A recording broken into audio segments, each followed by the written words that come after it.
This is the briefing for Friday, August 29th. In last night's briefing, I talked about the fact that the breakout that we saw yesterday, this breakout here out of this area of rotation, was basically not supported by the internals. Same thing with the Qs, and a little bit less so with the Russell, because the Russell really didn't have a breakout. It just had a rotation right at the upper extreme of this area of rotation here. But so you can see here that as the market went up in yesterday's trading, that breadth was fairly weak at the open. It recovered somewhat, but by the end of the day, you can see it was only, this is S&P breadth that was negative 66 shares in terms of the number of companies trading higher as opposed to lower. Same thing really basically occurred in the NASDAQ. And you can see it was basically flat for most of the day. Really just basically muted, with going from a negative number up to a very rarely positive number. And the same thing with the IWM. You can see how flat it was in yesterday's trading. So that led me to suspect that the possibility of some type of rotation down, or this being a false breakout, was certainly a real probability. And I discussed that in the briefing. And of course, with the consumer confidence numbers that came out today, you can see what happened. You can see that the sell-off actually started. It started right from the open and continued to go through. Now, the interesting thing with this is that it's basically the same as yesterday, except just to the opposite. Now, if you watch this candle, this is an hourly candle. So you can see that right here, negative 10 shares in the S&P 500 in terms of breadth, which improved slightly going into the close until there was 64 shares positive in the S&P breadth, which means that breadth was improving slightly. I mean, and it was very slightly, but this was a down move. So we've got a little bit of divergence here going into the low of the day. Now you can see here in the Qs, you can see the breakout move here, and you can see breadth. I'm sorry, I need to go over here. You can see this is the breakdown move, I should say, here from yesterday's close. It opened right at support at the 574 area, and then you can see going right here, breadth was negative about 1,300 shares and basically stayed flat, closing right at about 1,000 shares negative.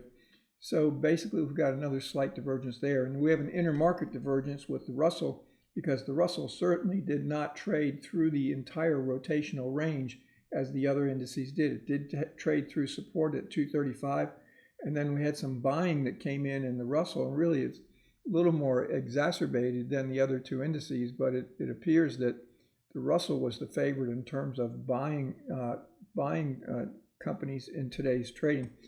Russell closed negative 257 shares, which is really not, when you compare this move and this move to where we were in terms of market breadth, really it was not a very negative day, and I'll get to that, more of that in just a few minutes. In terms of net volume was positive in the S&P 500. You can see it was negative in the Qs, or I should say in the NASDAQ, not in the Qs, and it was negative in the Russell as well. Now, looking at where we are in terms of the longer term development, you can see volume ticking up slightly in today's trading, but even look at this. This is 52-week highs minus 52-week lows, and it was positive 180 shares, down slightly from yesterday, but still positive and nicely positive. You can see that NYSE breadth was negative, only 120 shares based on the price development move that we saw. And then in terms of the Qs, you can see volume ticking up slightly, breadth only at the end of the day only 1,000 shares, 1,089 shares negative, net volume negative, of course, but not greatly so. And then in the Russell, the IWM, you can see that the move here, and you can see that it stayed stronger. It traded for the last couple days above its upper resistance area, which the other two indices were testing and not really trading above it. Volume basically flat, breadth fairly negative, only 257 shares in the Russell was negative today, and we did have negative net volume. So what this tells me is that the market, traders are unsure of where value is, and based on that, they're not making big bets in either direction. This was a very weak move to the upside. This was a very weak move to the downside, even though from price development perspective, it looks like it was. But from an internal perspective, it certainly was not strongly favoring the down move that we saw in today's trading. So it would not surprise me once again to see another rotation back to the upside. Now the key to this is going to be the overbought and oversold condition, which is neutral in the NYSE. It's starting to get oversold in the NASDAQ. NASDAQ certainly showing more weakness than the other two indices.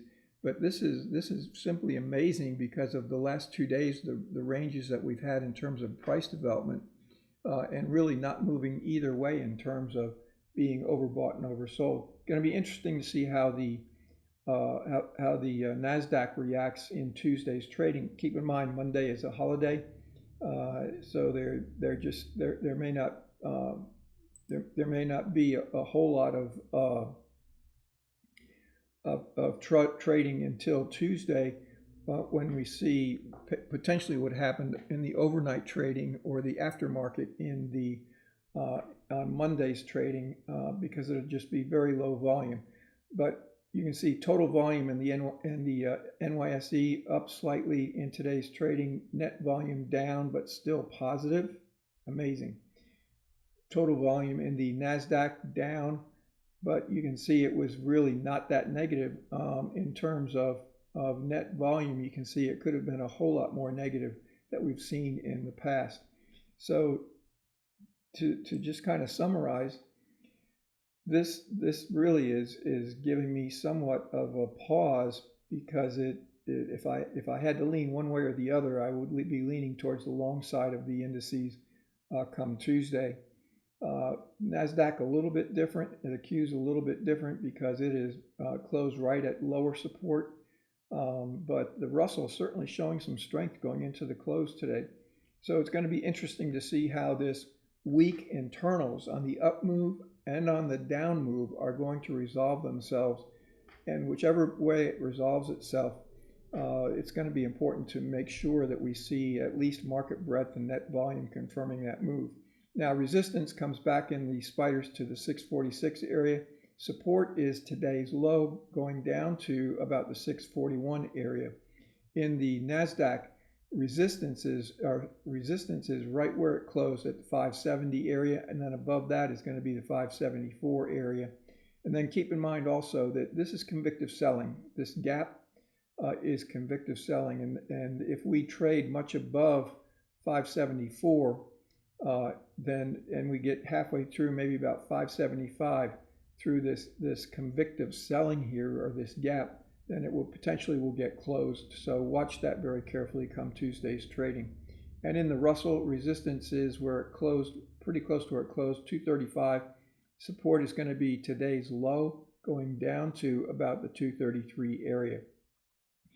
Really kind of a mixed bag. I really can't stress enough how strange it was to see the breakout yesterday and how weak the internals were, and then to see the move that we saw today after the consumer confidence numbers, and how weak, I can't say weak, but how the internals did not confirm this move to the downside, because they were stronger than you would have expected on this type of a move. It's going to be interesting to see how this is resolved on Tuesday. Have a great weekend, have a great long weekend, and I'll pick this back up on Tuesday for subscribers.